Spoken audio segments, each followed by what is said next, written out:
Morgan, thank you very much. Well, the proposed Amtrak line from Moline to Chicago has been talked about for more than a decade. I took a look back at the unfulfilled promises from years ago and why progress on this project has been nearly non-existent.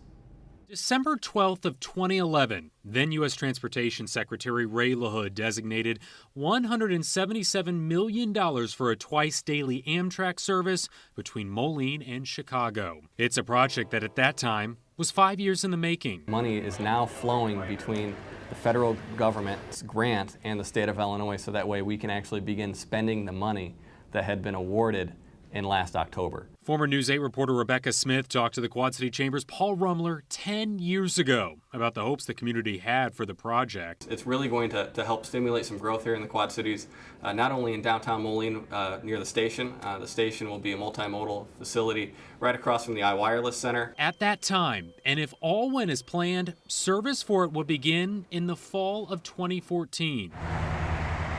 Fast forward to May of 2021, Moline's built the station. It's attached to the Element Moline Hotel downtown. There's also a passenger bridge that goes over the train tracks and connects to Center Station.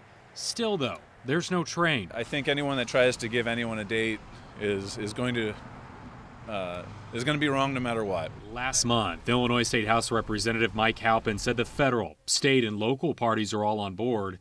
Now he says it's time for the Iowa Interstate Railroad to come on board as well. They own the tracks from Bureau County, Illinois to Moline, but they'd have to upgrade them to make them ready for passenger trains. The distance between the two places, about 55 miles. I don't know that it's good for a legislator that's not familiar with the contracting process between IDOT and the railroad to get involved in that situation.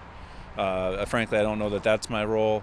I think my role is to be an advocate for the money, an advocate and cheerleader in the community for the project, and then let the department deal with those specific issues. Illinois Deputy Transportation Secretary and former chairman of the Rock Island County Democrats, Doug House, said that the discussions between the state and the Iowa Interstate Railroad are ongoing. When you don't hear about them, it's important that you know that in the absence of hearing anything doesn't mean that nothing is going on.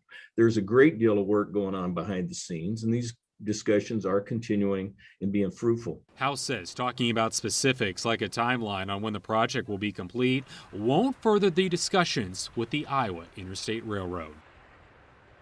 Now, earlier this year, Rumler sent us a statement about the project saying, quote, the completion of the passenger rail line from Chicago to the Quad Cities remains a top priority for the chamber, with federal funding extended through 2024 and a $225 million capital appropriation from the state of Illinois, the final hurdle of this decades-long venture. It is an agreement between the Illinois Department of Transportation and the Iowa Interstate Railroad.